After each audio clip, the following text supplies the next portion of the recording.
సుమన్ టీవీలో మీ personal and business promotions కోసం కింది నెంబర్కి కాంటాక్ట్ చేయండి. ఇంత దారుణంగా ఇంత దుర్మార్గంగా చంపేస్తానని ఎవరు ఊహించలేదు అసలు. అన్న తోడబుట్టిన తోడ ఇలా చేశాడు అంటే ఎవరిని నమ్మాలి? తోడబుట్టిన అన్నదమ్ముడు ఇలా చేశాడంటే ఎవరికైనా భయమే కదండి. అల్లారు ముద్దుగా పెంచాల్సిన తల్లిదండ్రులు చిన్నతనంలోనే దూరం అయ్యారు. అయితే కంటికి రెప్పలా కాపాడవలసిన అన్నా వదినలు కాటికి పంపించేశారు. అసలు ఏంటి కథ?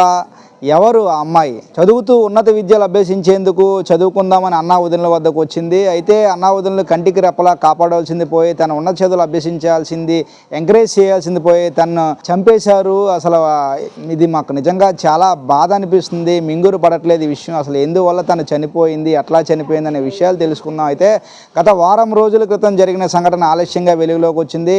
విశాఖ గోపాలపట్నం నాగేంద్ర కాలనీలో ఈ సంఘటన జరిగింది. భాగ్యశ్రీ అనే అమ్మాయి ఉన్నత విద్య అభ్యసించేందుకు నర్సింగ్ కూడా చదువుతుంది. విశాఖ కేహెచ్లో నర్సింగ్ చదువుతుంది. నర్సింగ్ చదువుతున్న క్రమంలోనే అనుకోకుండా తన హఠాత్ మరణం అయితే అందరినీ కలిచివేసిందంటూ కూడా ఇక్కడ స్థానికులు చెప్తున్నారు. స్థానికులు బాధపడుతూ ఉన్నారు. అయితే ఇక్కడ గోపాలపట్నం నాగేంద్ర కాలనీలో మనం ఉన్నాం. మన అనకతలంతా కూడా స్థానికులు ఉన్నారు. అసలు ఏం జరిగింది, ఎట్లా జరిగింది, భాగ్యశ్రీ ఏ విధంగా చనిపోయింది అనే వివరాలు అడిగి తెలుసుకునే ప్రయత్నం అయితే చేద్దాం. తల్లి చెప్పండి, భాగ్యశ్రీ ఎప్పటి నుంచి మీకు తెలుసు? మాకు 3 సంవత్సరాల నుంచి తెలుసు. ఇక్కడికి 3 సంవత్సరాలు అయింది వచ్చేసారు. వేపగుంటలో ఉండేవారు. వాళ్ళ అమ్మ కాలం చేసిన తర్వాత ఇక్కడికి వచ్చేసారు. ఇక్కడ మా వీధిలోనే అద్దెకి ఇల్లు తీసుకొని ఉన్నారు. పిల్ల కూడా కాలేజీకి వెళ్ళేది వచ్చేది, ఎవరితో మాట్లాడి మంతే ఆడేది కాదు. ఇలా నవ్వుకొని వెళ్ళిపోయేది. ఏమంటే ఆ ఆంటీ బాగున్నాం అనేది, ఆ అక్క బాగున్నాం అనేది వెళ్ళిపోయేది అంతే. అంతవరకు బాగానే ఉంది. మొన్న లక్షవారం నాడు బుధవారం నైట్ ఏం జరిగిందో తెలియదు. తెల్లవారుసరికి ఆ పిల్ల ఊరేసి చంపి పడేసి ఉంది. ఇక్కడ భాగ్యశ్రీ ఎవరితో ఉంటుందమ్మా? అన్నయ్య వదినతో ఉంటుంది. సొంత అన్నయ్య. ఆ పిల్లడి తర్వాత 10 సంవత్సరాలకి పిల్ల పుట్టిందని అన్నయ్య అని ఊరు అనుకుండి ఊరు. మనకు స్పష్టం ఆ ఊర్లో అనేది మనకు తెలియదు. ఇక్కడికి వచ్చాక మాత్రం ఈ పిల్ల 10 సంవత్సరాలు పుట్టింది అని చెప్పారు. అమ్మ నాన్న లేరు. ఇప్పుడు పిల్లని మీరు చూస్తూ ఉండేవారు. అసలు పిల్ల ఏ విధంగా ఉండేది? మీ అందరితో మాట్లాడేది ఇలా తలంచుకొని వెళ్ళిపోయేది. మనం పిలిస్తే పలికిది. ఆంటీ బాగున్నాను అనేది వెళ్ళిపోయేది. అంతవరకు ఏమమ్మంటే అన్నయ్య కొద్దిగా ఫీల్ అవుతారా అంటే అనేది. సర్లే పోనీ వెళ్ళిపో అమ్మ, ఎవరిదైనా కొద్దిగా భద్రత అని చెప్తాడు కదా అన్నదమ్ముడు అన్నాడు. భద్రత చెప్తాడు కదా అని అనుకున్నాం. కానీ ఇంత దారుణంగా ఇంత దుర్మార్గంగా చంపేస్తానని ఎవరు ఊహించలేదు అసలు. మా వీధిలో ఏ సంఘటన అయినా జరగదనుకునే మేము అందరం ఐకమత్యంగా ఉంటాం. ఒక వీధి అవని 2 వీధులు అవని ఒక దగ్గరే ఉంటాం, ఒక దగ్గరే తింటాం. పడుకున్నప్పుడు ఎవరింటికాలు వెళ్ళి పడుకుంటారు. కష్టం సుఖం ఏదైనా ఆడవాళ్ళు అవని మగవాళ్ళు అందరూ అటుంటే ఆడవాళ్ళందరం మా దగ్గర కూర్చుంటాం, మాట్లాడుకుంటాం. కానీ ఊహించలేని సంఘటన ఇది. అన్న తోడబుట్టిన తోడే ఇలా చేశాడు అంటే ఎవరిని నమ్మాలి? తోడబుట్టిన తోడు నమ్మొచ్చా? నమ్మకూడదా? ఆడపిల్లకి రక్షణ ఏది? ఇది ఉంటుంది. అన్నదమ్ముడు తోడబుట్టిన అన్నదమ్ముడు ఇలా చేశాడంటే ఎవరికైనా భయమే కదండి. ఈ రోజు అలా రేపొద్దున మేము అవుతాం. ఎవరైనా ఒకటే కదా. మీరు వీధిలో ఉండేవారు, ఇంటి పక్కనే ఉండేవారు. సో అన్ని కూడా మీరు చూస్తుండేవారు. ఎప్పుడైనా తగువులు అవ్వడం కానీ వీరిద్దరి మధ్య అంటే అమ్మ ఏ రోజు బయట చెప్పేది కాదండి. ఏ రోజు ఏమమ్మా అంటే ఆంటీ అనేవారు అంతే. పోనీ కష్టం చెప్తే మాకు మేమంటూ అడిగేవాళ్ళు.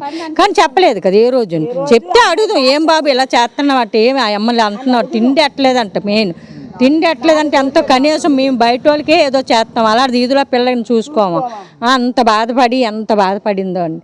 అదేదో మీరే ఏదైనా ఆయన చేశారు. తను మామూలుగా ఇంట్లో ఒంటరిగా ఉండేదా? ఒంటరిగా అంటే కాలేజీకి వెళ్ళేది వచ్చేది. వాళ్ళు అన్ని ఆటో వేస్తాడు. వాళ్ళు వదిన కూడా బంకులో పని చేస్తుంది. కాలేజీలో ఎక్కడ నర్సింగ్ చేస్తుంది. నర్సింగ్ కేజీహెచ్లో నర్సింగ్ చేస్తుంది అంతే. సాయంత్రం పాట వాళ్ళు అన్ని బాబు ఉన్నాడు. ఆ బాబుని తీసుకురావడానికి అనేసి వెళ్ళేది వచ్చేది అంతే. వ్యక్తిగతంగా అమ్మాయి అయితే చాలా మంచిది. అసలు బుర్ర ఎందుకొని వెళ్ళేది వచ్చేది అంతవరకే. తల్లి ఇప్పుడు మీరు చెప్పండి అమ్మా, అప్పుడు ఆ సంఘటన ఆ రోజు ఎన్ని గంటలకు జరిగింది, ఏ విధంగా జరిగింది? నైట్ టైం జరిగిందండి. ఎన్ని గంటలకు అనేది మాకు తెలియదు. తెల్లవారు లేసి 7 గంటలకు మామూలు చూసాం. వాళ్ళ అన్నయ్యలు ఏ విధంగా అమ్మాయిని తీసుకెళ్ళిపోయారు? అమ్మాయిని అంటే ఇక్కడ ఒక్కరిదే ఉంది ఆ అమ్మాయి. అలా వదినేమో వాళ్ళ అమ్మాయిల ఇంటి దగ్గర ఉన్నది. నైట్ ఏం జరిగిందో మరి ఎవరికి తెలియదు కదా. తెల్లవారు లేచి చూస్తే ఆ ఇంట్లో ఉంది మంచం మీద, బెడ్షీట్ మీద. అమ్మ తల్లి మీరు చెప్పండి, ఆ అమ్మాయిని నైట్ అంటే ఎప్పుడు చనిపోయింది అనుకుంటున్నారు? మేము 11:30, 12 ఈ ప్రాంతంలో చనిపోయిందేమో, చంపబడ్డాదేమో అనుకుంటున్నాం. వాళ్ళన్నీ ఎప్పుడు రావడం జరిగింది? వాడు ఫోన్ చేశారు, ఇలాగ మీ చెల్లి చచ్చిపోయిందని. ఇక్కడ ఒక 2 అబ్బాయిలు ఫోన్ చేస్తే నేను కటకలో ఉన్నాను అన్నాడు. మేము ఫోన్ చేసిన పావు గంట అరగంటలో వచ్చాడు. కటక నుంచి ఎలాగొచ్చాడు, కటకలో ఉన్నాడు, ఎలాగొచ్చాడు. ఇప్పుడు రాత్రి కాదమ్మా, చనిపోయిన తర్వాత ఫోన్ చేసాం. చేస్తే కటకలో ఉన్నాను అన్నాడు. మేము ఫోన్ చేసిన పావు గంట అవలేదు వచ్చాడు. ఎలాగొచ్చాడు అది ఒక అనుమానం మాకు. నెక్స్ట్ మాకు ఎవరికి పిల్లని చూపించలేదు. చూపించకుండా దుప్పటి ఇలాగా తీస్తూ ఉన్నది. మా అమ్మాయి చూస్తూ మళ్ళీ ముసుకేసి తీసుకొని వెళ్ళిపోయారు. 2 అనుమానం. అక్కడ తీసుకెళ్లి పెట్రోల్ వేసి అగ్గెట్టారు శ్మశానంలో. ఆ దాన సంస్కారాలు ఏం లేవు. ఆ పిల్లని అలా తీసుకెళ్లి ఆ దుప్పటి కప్పారు. ఆ దుప్పటితో అలాగేసి పెట్రోల్ వేసి అగ్గెట్టేశారు. అది సాకులోడు అడగాలి, బారికతను అడగాలి. దేనికి ఇలా తీసుకొచ్చారు, మీకు ఊర్లో సమాచారం తెలుసా, మీ పెద్దలకు తెలుసా అని వాళ్ళు అడగాలి. రెండోది వాళ్ళు అడగలేదు, వీళ్ళు చెప్పారు, వాళ్ళు అగ్గెట్టారు. అంటే ఇక్కడ వీళ్ళు డబ్బు తీసుకున్నట్టే కదా, డబ్బు తీసుకునే కదా వీళ్ళు దానం చేస్తారు. మరి వీళ్ళది తప్పే కదా, వీళ్ళది తప్పే, ఆడిది తప్పే. తర్వాత పోలీస్ స్టేషన్కి వెళ్ళారు. అది అంతవరకు మాకు పెట్రోల్ వేసి అగ్గెట్టారని తెలిసాక మేము అందరం బొగ్గమన్నాం. మీరే పోలీస్ స్టేషన్కి చెప్పారా? మా మేనల్లుడు కంప్లైంట్ ఇచ్చాడు. సిఐ ఎవరికో కంప్లైంట్ ఇచ్చారట. సార్ వాళ్ళు అమ్మాయి తరపున ఎవరు లేరు కదా, అడగమని అన్నారు ముందు పోలీసులు. తర్వాత వాళ్ళకి ఏదో లంచం ఇచ్చి ఉంటారేమో అని అనుకున్నాం జస్ట్, కానీ అది కాదు. కాకపోతే వాళ్ళు కూడా రియాక్షన్ తీసుకున్నారు కమిషనర్ గారు. మీరు చెప్పండి, అంటే తను తెల్లవారు తీసుకెళ్లారు అని చెప్తున్నారు, ఆటోలో తీసుకెళ్లారు. సో తీసుకెళ్ళినప్పుడు మీరు ఏమైనా అడిగారా ఏంటి? చిన్న మేము తీసుకెళ్ళేటప్పుడు అడగడానికి ముఖమైనా చూపించరా, చిన్న ముఖమైనా చూపించరా అంటే అలా ముఖం చూపించకూడదు అంటే మేము పోస్ట్ మార్క్ కేజెచ్ కోసం తీసుకెళ్తున్నారు అనుకుంటాం. ఇప్పుడు కేజెచ్ తీసుకెళ్ళి ఏదో కోతకిస్తారు, అదేదో అనేది తేలుతుంది కదా అని మేము అనుకున్నాం. అలాగ అంత దుర్మార్గంగా తీసుకెళ్ళి శ్మశానం తీసుకెళ్ళి తగలెట్టేస్తాడని మేము ఊహించాం కదా. ఇలా జరిగిన తర్వాత వదిన ఎవరైతే ఉన్నారో ఆ వదిన వచ్చిందమ్మా? ఆవిడ రాలేదు. ఆవిడ వచ్చి డోర్ కొట్టింది ఆవిడే. డోర్ కొడితే డోర్ తీయలేదు.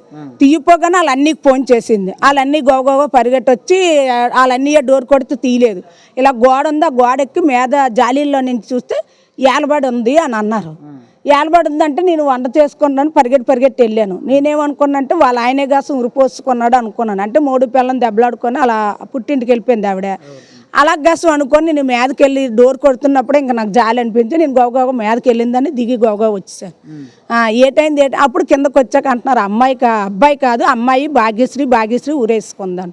అమ్మ భాగ్య ఊరేసుకోవడం ఏంటని చెప్పి మేము అందరం అమ్మ గొల్లను గోలెట్టాం.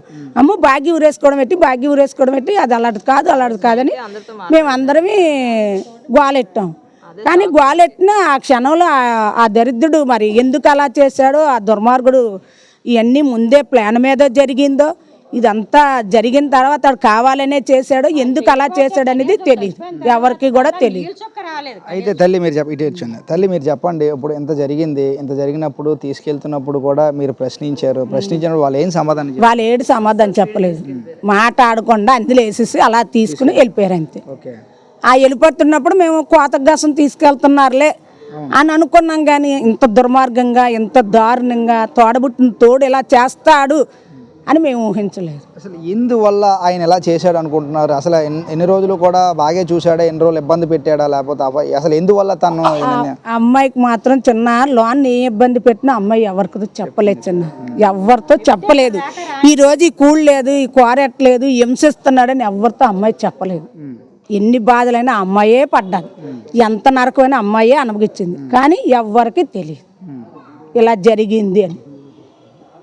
అయితే అమ్మాయి అన్ని వరకు ఓకే, వదిన ఎలా చూసుకునేదమ్మా? ఆ వదిన కూడా వదినాల అమ్మగారింటి కూడా పిల్ల పనిచేసేది.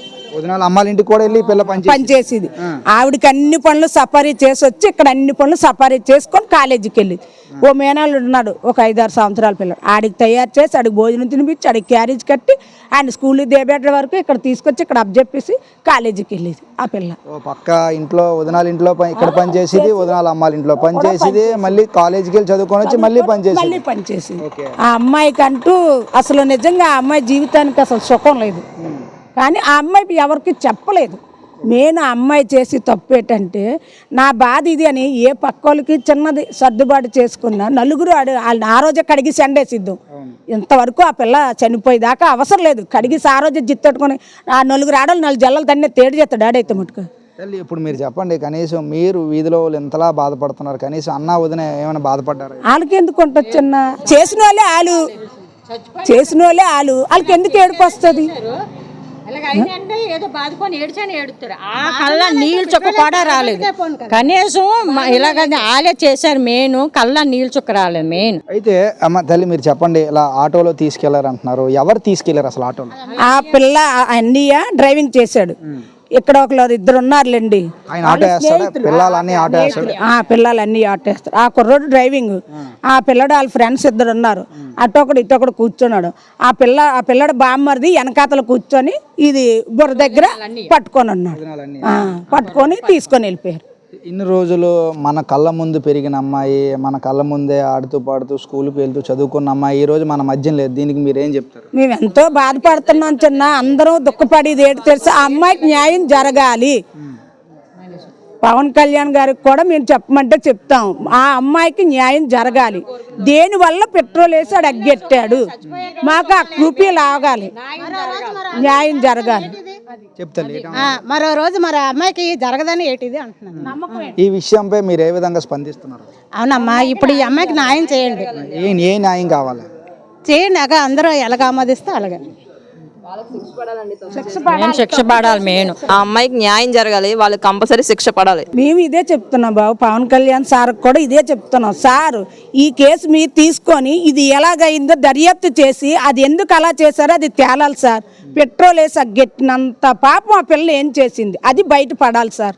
మాకు అదే వాళ్ళకే శిక్ష అయ్యాలి. రోజు కంటికి రెప్పలా కాపాడవలసిన అన్నా వదిలిని ఇటువంటి ఘాతుకానికి పాల్పడిన నేపథ్యంలో సమాజంలో ఉండి ప్రజలు ఎవరైతే ఉన్నారో, ఈ దేవాలయం లాంటి దేవుళ్ళు నిజంగా వీరందరూ కూడా తనకు అండగా నిలిచారు. కాకపోతే ఏంటంటే వీరందరూ నిలిచిన సమయానికి తన ప్రాణాలతో లేకుండా పోయింది. అయితే అన్నా వదిలిని నిజంగా తీసుకెళ్ళి ఆమెని శ్మశానంలో అతి కిరాతకంగా పెట్రోల్ పోసి కూడా కనీస దహన సంస్కారాలు కూడా చేయకుండా పెట్రోల్ పోసి తగలపెట్టేయడం ఎంతవరకు సమంజసం అంటూ కూడా వీళ్ళందరూ ముక్త కంఠంపై ప్రశ్నిస్తూ ఉన్నారు. దీనిపై ఎవరైతే ఉన్నారో ఆంధ్ర రాష్ట్ర డిప్యూటీ సీఎం పవన్ కళ్యాణ్ గారు కూడా ఈ విషయంపై స్పందించి ఇటువంటి ఘటనలు జరగకుండా చూడాలి, ఆ అమ్మాయి లాంటి చావు వేరొకరికి రాకుండా ఉండాలి, అమ్మాయిని అత్యంత కిరాతకంగా ఇటువంటి దాడికి పాల్పడినటువంటి అన్నా వదినలు శిక్ష వేయాలి. ఎందుకంటే రేపు పొద్దున ఇటువంటి ఘటన ఏ అమ్మాయికి కూడా రాకూడదు. అమ్మాయికి అందరికీ ఒక రక్షణ నిలవాల్సిన వాళ్ళే భక్షిస్తూ ఉంటే ఎవరు రక్షిస్తారు అమ్మాయిలు అంటూ కూడా ప్రజలందరూ కూడా ఆవేదన చెందుతున్నారు. నిజంగా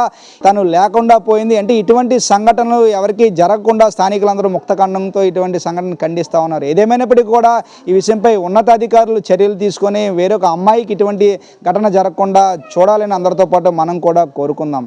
కెమెరా పర్సన్ సత్యప్రసాద్తో చందు, సుమన్ టీవీ, విశాఖపట్నం.